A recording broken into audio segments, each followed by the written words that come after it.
Bad dreams, huh? It seemed so real. Well, it is real, sort of. You see, part of being a Grey Warden is being able to hear the Darkspawn. That's what your dream was, hearing them. The Archdemon, it talks to the Horde, and we feel it just as they do. That's why we know this is really a blight. The Archdemon. Is that a dragon? I don't know if it's really a dragon, but it sure looks like one. But yes, that's the Archdemon. It takes a bit, but eventually you can block the dreams out. Some of the older Grey Wardens say they can understand the Archdemon a bit, but I sure can't. Anyhow, when I heard you thrashing around, I thought I should tell you. It was scary at first for me, too. Huh. Thank you, Alistair. I appreciate it. That's what I'm here for. To deliver unpleasant news and witty one-liners. Anyhow, you're up now, right? Let's pull up camp and get a move on. Alrighty. Hey everybody, welcome back to Dragon Age Origins. So first of all, this is who I named my character after. Ah, it's good to see you, my timely rescuer. Bodon Fennec, at your service, once again. I saw your camp and thought to myself, what safer place to rest for the evening than in the camp of a Grey Warden? I'm perfectly willing to offer you a fine discount for the inconvenience of our presence. How does that sound? Good? Yes? Huh. You're free to stay. Just mind yourselves. Wonderful. Thank the gentleman, won't you, boy? Thank you, sir. We won't be a bother to you and your companions, I assure you. If you should need enchantments, simply talk to my boy. Otherwise, come speak with me. But anyway, he's actually not here right now. I'll try to show some photos as much as I can, but first and foremost... You and your friends are formidable folk, indeed. It's good to have you along on the road. Let me see your wares, Bodan. I'm sure you'll be pleased with the goods my boy and I have collected, and with your discount. Okay, so... Actually, wait a minute. Do you have a backpack? Do you have a backpack? Yes. Oh, but I still have to... Okay. So, anyway. So, there was another character that is named Mikhail Dryden. I'll try to put in photos. He is a starter for the... I think it was called the Warden's Tower DLC, I think. Yeah, I think that was what it was named. But anyway, I was going to say that I'm not going to do that DLC because it just didn't seem to tie in with the story. And personally, in my opinion, there's no point to the DLC because the story is that Mikhail Dryden wants to know that his relatives, that is a Grey Warden, is still alive, but I think she was like corrupted or something. And while you're doing that Warden's Tower story, you stumble upon this mage fellow that gives you like blood magic power. But it's not like your average blood mage power, it's Grey Warden blood kind of magic, I think. And while you're traveling around Ferelden, you will get a random encounter where this couple finds a baby right next to a meteor, and they take him in as their own, which is a literal Superman reference. And you stumble upon a meteorite to which a blacksmith can forge into a Starfang. And let me tell you, it is a beautiful color, but at the same time, it bugs some of the other DLC items. Like, for example, the Starfang bugs another sword, which is... I might as well spoil it. The Starfang sword corrupts the Dumot's spine, which makes the Dumot's spine look like the Starfang. And then there is what I don't know what it's called, but I'll call it the Dumot's armor set for now until I look up what the armor is actually called. So the Warden's Tower corrupts the Dumat's full armor set to make it look like a completely different armor. And I forgot to say that the Grey Warden Mage Blood Power, I felt there was no point in that.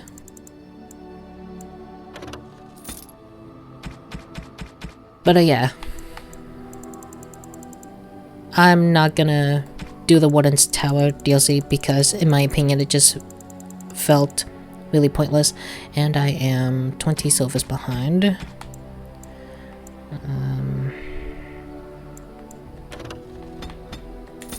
Here we go.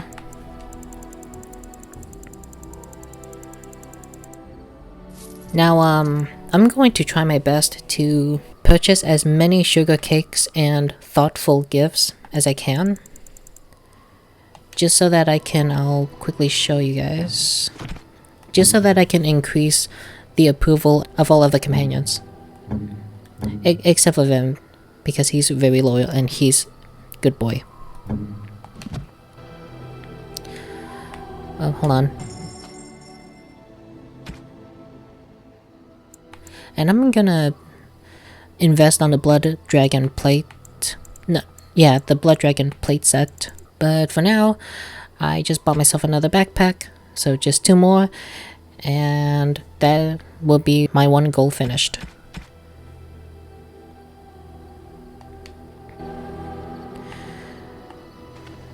And I feel like I should be talking to these companions, but should I? Or maybe just to catch up with what's happening. Oh, why, you little... What? Your furry friend here took offense at me getting near his food. He snapped at me, look.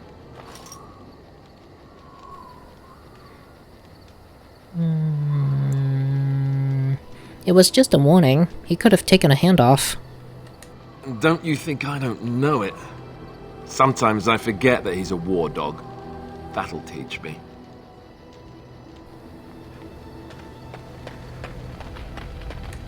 What do you need? I'd like to ask you something. Ask away.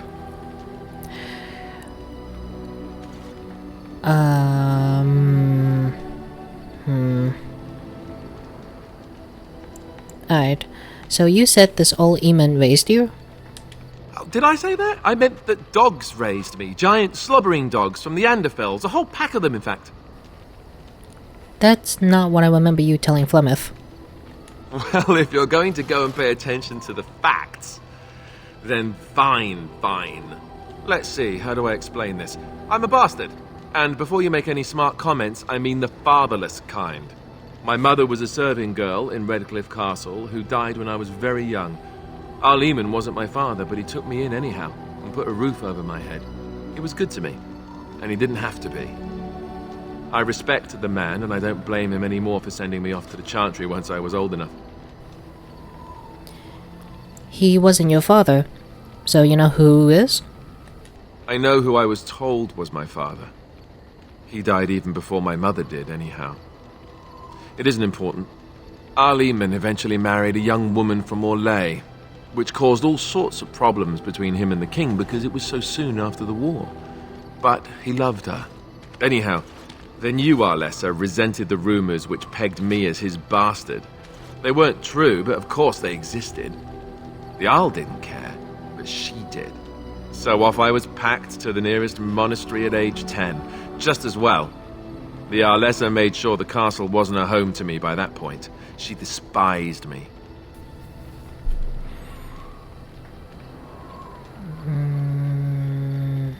Let's see... What an awful thing to do to a child. Maybe. She felt threatened by my presence, I can see that now. I can't say I blame her. She wondered if the rumors were true herself, I bet. I remember I had an amulet with Andraste's holy symbol on it. The only thing I had of my mother's. I was so furious at being sent away, I tore it off and threw it at the wall and it shattered. Stupid, stupid thing to do. The Owl came by the monastery a few times to see how I was, but I was stubborn. I hated it there, and blamed him for everything. And eventually, he just stopped coming. You were young. And raised my dogs. Or I may as well have been, the way I acted. But maybe all young bastards act like that. I don't know. All I know is that the Owl is a good man, and well loved by the people. He also was King Kaelin's uncle, so he has a personal motivation to see Loghain pay for what he did. Anyway, that's really all there is to the story. Okay. Now we'll talk to... actually, hold on. We'll talk to Morrigan next. What do you wish of me? I'd like to ask you something. If you must.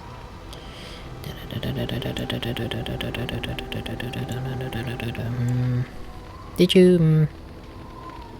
wait. Should I ask her? Did you go up in the Kokori Wilds? Why do you ask me such questions? I do not probe you for pointless information, do I? I'm curious. What's wrong with that? Any number of cats could inform you of the answer to that question, but have it your way.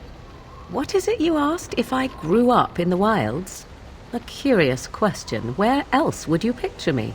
For many years it was simply Flemeth and I. The wilds and its creatures were more real to me than Flemeth's tales of the world of man. In time I grew curious. I left the wilds to explore what lay beyond, never for long. Brief forays into a civilized wilderness. And you remained unnoticed. For the most part, Flemeth taught me well. For all that I had been taught, however, the truth of the civilized lands proved to be overwhelming. I was unfamiliar with so much. So confident and bold was I, yet there was much that Flemeth could never have prepared me for. Very daring. That sounds like you. Equal parts daring and foolhardy, perhaps. Only once was I accused of being a witch of the wilds, and that by a chastened who happened to be travelling with a merchant caravan. He pointed and gasped and began shouting in his strange language, and most assumed he was casting some curse upon me. I acted the terrified girl, and naturally, he was arrested. That was quick thinking. Men are always willing to believe two things about a woman. One, that she is weak, and two, that she finds him attractive. I played the weakling and battered my eyelashes at the captain of the guard. Child's play. The point being that I was able to move through human lands fairly easily. Whatever humans think a witch of the wild looks like, 'tis not I. Not that I did not have trouble. There are things about human society which have always puzzled me, such as the touching. Why all the touching for a simple greeting? It's not human society. You're in Ferelden. Yes, some men have painted lines across the maps. I've seen them. I'm sure the human world is very diverse, but the differences are mostly meaningless. There were many nuances that Flemeth could never tell me of. When to look into another's eyes, how to eat at a table, how to bargain without offending. None of these things I knew. I still do not understand it all, truth be told, but then I gave up long ago any hope of doing so.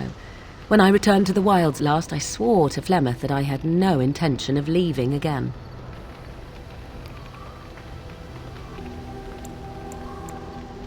Well, I'm glad it worked out this way, at least. Yes? Let's ignore the entire Darkspawn threat and the presence of a simpleton as your only other Grey Warden ally, then. Not that I lack appreciation for the intent of your comment. Thank you. Well, let's get on with it before the ground opens up and swallows us, yes? Alrighty. Now just two more people left to talk to. Yes? I like to talk. Well, here I am.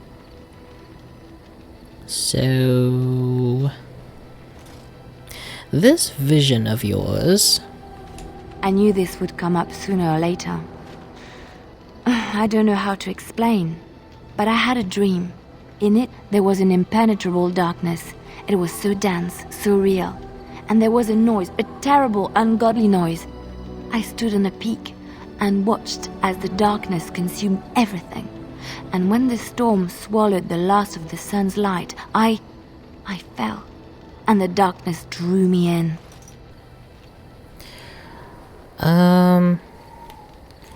Off subject, Liliana. You look quite familiar somehow. You look like someone I knew from another life. But that's probably not until later on. So... what then? When I woke, I went to the Chantry's gardens, as I always do. But that day, the rose bush in the corner had flowered. Everyone knew that bush was dead. It was grey and twisted and gnarled, the ugliest thing you ever saw. But there it was, a single beautiful rose. It was as though the Maker stretched out his hand to say, even in the midst of this darkness, there is hope and beauty. Have faith. And this made you want to help her? Me? Wait, sorry, let me try that again. And this made you want to help me?